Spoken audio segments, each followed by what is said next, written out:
Okay, let's unpack this. I want you to close your eyes for a second, unless you're driving. Please don't do that. But imagine that sound, the one? The totem. The tadum that plays when you fire up the app. It's practically the heartbeat of modern entertainment. It really is. It signals that you are about to disconnect from the real world and, dive into an endless ocean of content. We are talking, obviously, about Netflix. The global giant. The red N that is probably on your TV, your phone, your tablet right now. It is a massive data-driven, content-producing empire. And when you look at something that colossal, it is so easy to assume the origin story matches the result, right? Oh, absolutely. We have this tendency to rewrite history backward. We look at a success like Netflix and assume it was a lightning bolt of genius. Yeah, a perfect plan. A perfectly executed master plan. We imagine a boardroom in Silicon Valley where everyone just knew they were holding the future in their hands. Exactly. But today, we are going to completely dismantle that myth. We are diving deep into That Will Never Work by Marc Randolph, The co-founder and the first CEO of Netflix. and let me tell you the actual story of how Netflix started.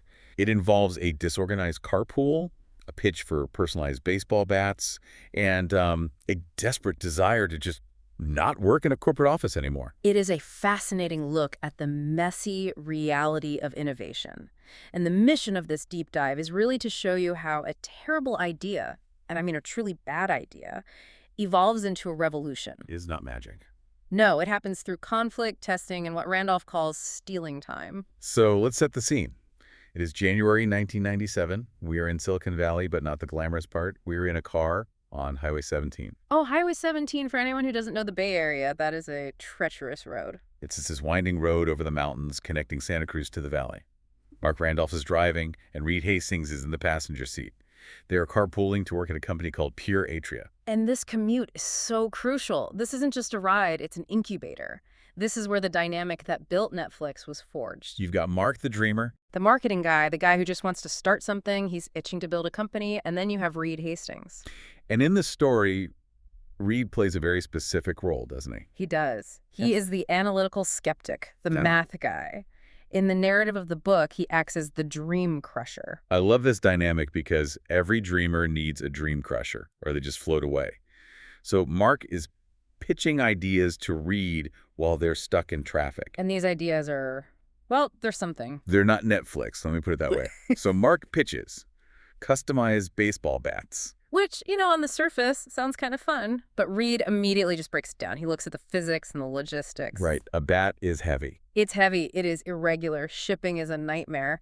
And the biggest problem, how often do you buy a baseball bat? Maybe once every 5 years, if you even play baseball. Exactly. It's a low-frequency transaction. It's hard to build a recurring relationship with a customer you only see twice a decade.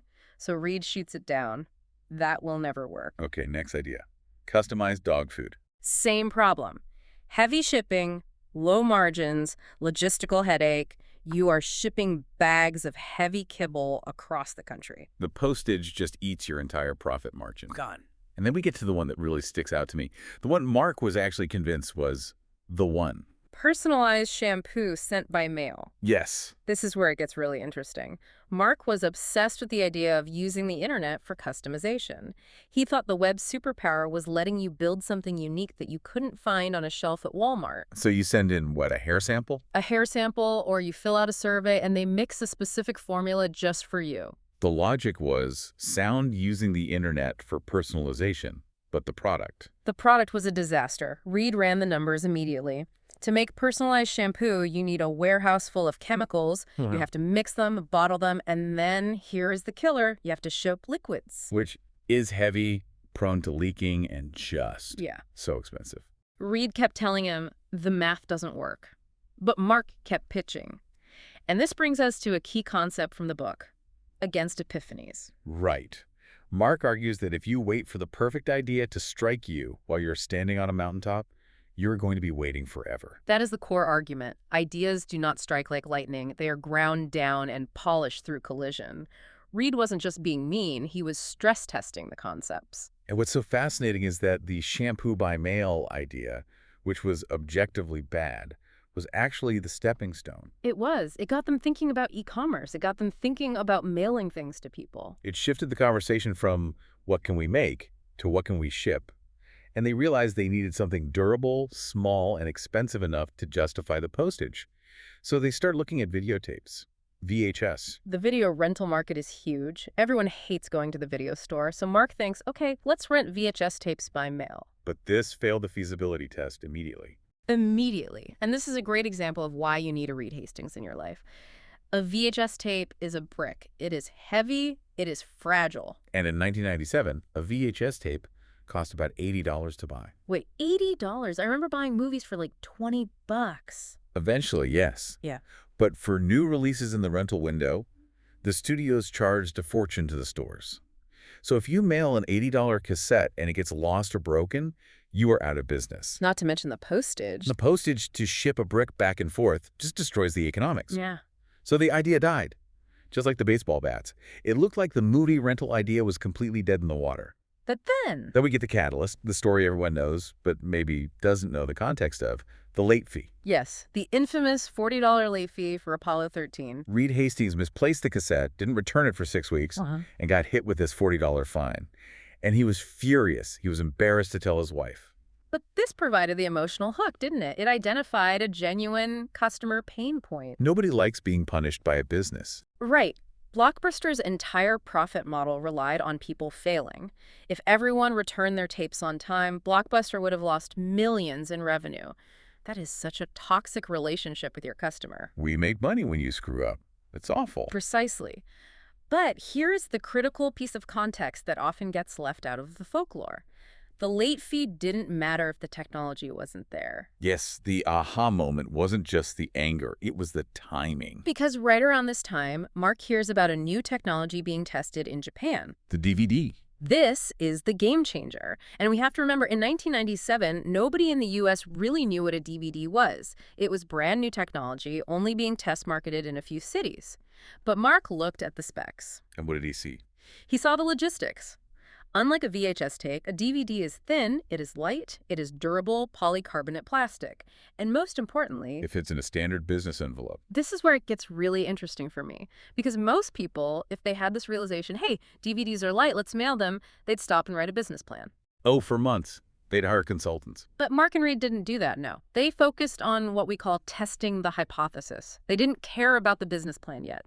They needed to answer one single question. Will a DVD survive the U.S. Postal Service? And since DVDs weren't even in stores yet, this is how early we were talking, they couldn't just go buy one. They had to improvise. They went to a record store in Santa Cruz, bought a used music CD. Because a CD is physically the same as a DVD, same size, same material. Right. They bought a CD, went to a stationery store, and bought a greeting card envelope, just a flimsy paper envelope, blue, I think, stuck the CD inside, addressed it to Reed's house, and just dropped it in the mailbox. No bubble wrap, no padding. Nothing. And then the suspense. Yeah. They basically waited by the mailbox. Can you imagine that feeling? The entire future of this billion-dollar company hanging on whether a used greatest hits CD arrives cracked or not. And it arrived at Reed's house the next day. Intact. Uncracked.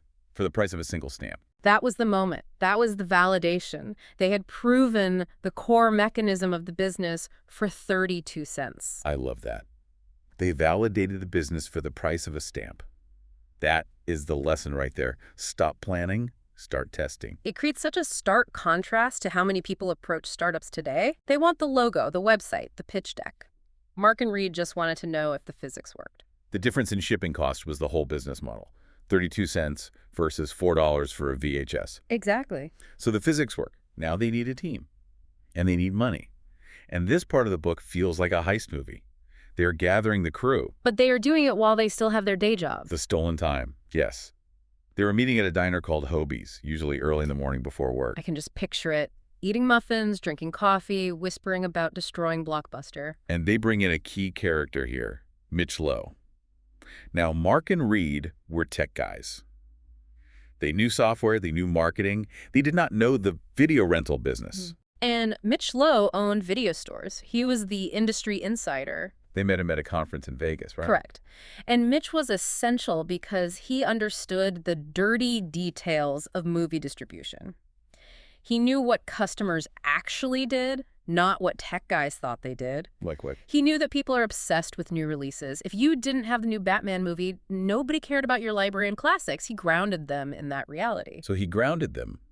But the biggest conflict in this phase wasn't even the team, it was the money. OPM, other people's money. This is a fascinating psychological debate between Marc and Reed. Reed Hastings had money. He had just sold his company. He could have funded the entire seed round of Netflix out of his pocket and barely noticed. But Marc insisted they go out and beg for money from strangers. Why? Why make it harder on yourself? Yeah, why take the rejection if you don't have to? Validation. Marc's argument was that if you are spending your own money, you are wearing rose-colored glasses, you will keep funding a bad idea because it is your baby. But if you have to convince a stranger, a skeptical investor, to write a check. It forces you to sharpen your argument. It proves the idea has merit outside of your own head. So they go out to pitch, Mm-hmm. and they get into the room with Alexander Bolkansky. This guy is a legend in tech. And they pitch him the idea of DVD by mail. And he rejects them. But he doesn't just reject them, he tells them they are already obsolete. It's one of the most ironic moments in business history. It is. Bolkansky tells them this will never work. Physical media is dead. Everything is going to be downloaded and streamed. He was right. He was 100% correct about the future. But he was wrong about the timing. And in business, being right too early is the same as being wrong. If Netflix had tried to launch streaming in 1998, they would have failed miserably. Yeah. The internet speeds weren't there. It would take 3 days to download a movie. That is such a heavy realization. You can be rejected by a genius who is technically right, but you still have to have the conviction to say, yeah, but not yet. Exactly. Bolkansky missed the bridge. DVD by mail was the bridge to the streaming future. Marc and Reed knew the internet would eventually take over, but they needed a business that worked today. So after the rejection, Marc has to turn to a different source. His mother. The emotional toll of this is significant. It is one thing to lose a venture capitalist's money, that's part of the game. It is another thing entirely to risk your family relationships. He talks about how hard that ask was. He had to sit her down and honestly tell her, I might lose every cent of this. But she said yes. She did. And eventually they scraped together the initial funding, and we get to the moment. The launch, or rather the preparation for the launch. And I want to talk about the check. The $1.9 million check. Marc walks into the bank with a check from Reed for nearly $2 million. It's the biggest check he's ever held. And he expects, I don't know, balloons, confetti. He expects a movie moment. He feels like he's holding the keys to the kingdom. But the bank teller just looks at it, stamps it, and asks if he wants a receipt. So anticlimactic. And Randolph writes about this to show that the glamour of entrepreneurship is mostly in our heads. The actual work is often boring, administrative, and unceremonious. The universe doesn't applaud when you deposit the money. Not at all. Speaking of unceremonious, let's talk about their first office. Because again, Yes, yeah. I think people picture the Googleplex. Slides, free food, nap pods. Netflix started in a generic office park in Scotts Valley. It was actually a former bank vault or something similar. It was damp. It had ugly carpet. No perks. None. And this was intentional. It wasn't just about saving money. It was about focus. They were there to solve a problem, not to play ping pong. They bought their own desks, cheap folding tables. But this gritty environment is actually where their famous culture was born. Marc calls it the backpacking philosophy. I love this analogy. Marc is a big outdoorsman, right? He spent a lot of time as a wilderness guide, taking teenagers into the mountains. Right. And he says that when you are in the wilderness, you can't micromanage people. Exactly. You can't tell someone exactly where to place their foot for every step of a 10-mile hike. If you do that, they rely on you completely, and if you get hurt, everyone is lost. So instead, You tell them, we're meeting at that peak by sunset. Here is the map. Find your path. and that is the freedom and responsibility culture that Netflix is famous for today. It started right there in that ugly office. They didn't track hours. They didn't care if you came in at 11 a.m. or left at 2 p.m. as long as the work got done. They treated employees like adults who shared a mission. Not like factory workers who needed to be watched. But even with a great culture, they had massive problems. We have to talk about the database.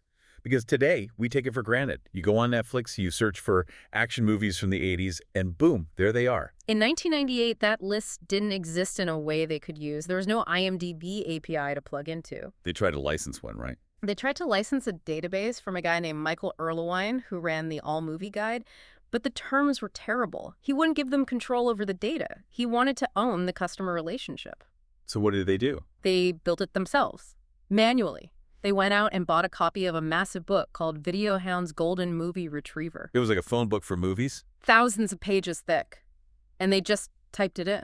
They hired a team of students and film buffs to literally sit there, watch movies, read the book, and type data into a spreadsheet.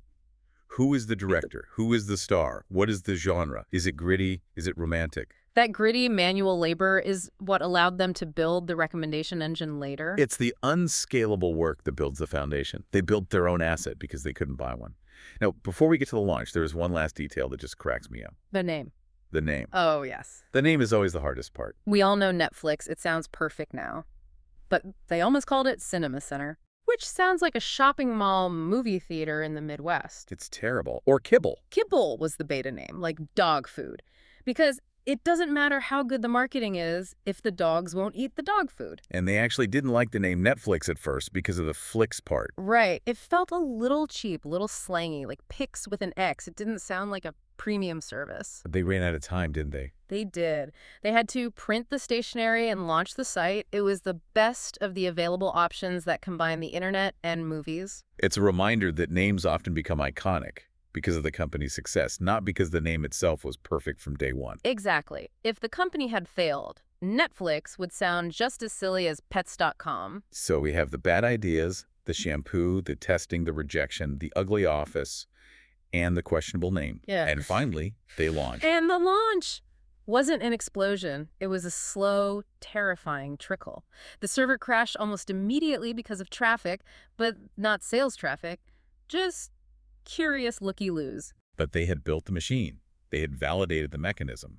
When you look back at this story, what stands out to me is how many times they could have quit, or how many times they could have stuck with a bad idea, like the VHS tapes, and failed. That is the key, the willingness to pivot. The shampoo idea was wrong, but it led to the right logistics. The VHS idea was wrong, but it led to the right market. The Netflix name was iffy, but they rolled with it. It is about not being too precious with your ideas. Exactly.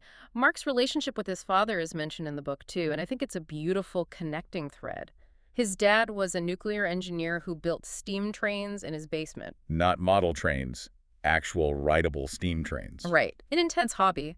But his father believed that creativity flourishes within constraints. And Netflix had constraints. Money, technology, shipping costs. Those constraints forced them to be creative. If they had unlimited money and magic technology, they might have just built a bad version of Blockbuster. But because they couldn't afford to be Blockbuster, they had to be something else, something better. So what does this all mean for us? For the person listening right now? I think it means we need to stop worshiping the epiphany. If you are sitting around waiting for a lightning bolt, you are wasting time. The Netflix idea wasn't a lightning bolt, it was a rock that got polished over thousands of miles of bad road. And you have to be willing to share your bad ideas. Mark pitched the baseball bats to Reed. He pitched the shampoo. If he had kept those secret because he was embarrassed, they never would have gotten to the DVD idea. Precisely. You have to be willing to look foolish to eventually look like a genius. Reed Hastings thought the shampoo idea was stupid, and he was right. But without the shampoo, there is no Netflix. So here's my question to you, listening right now. What idea are you sitting on because you don't think it is perfect yet? Or what bad idea like personalized shampoo is actually the breadcrumb trail that leads to your big breakthrough? And are you willing to spend the price of a stamp or whatever the modern equivalent is to test it? Instead of writing a business plan, how can you test the physics of your idea today? That is the challenge. Go find your greeting card envelope, go find your CD, and send the mail. You never know what might come back in the mailbox. That's it for this deep dive into That Will Never Work. Thanks for listening, and keep testing those crazy ideas. Goodbye, everyone.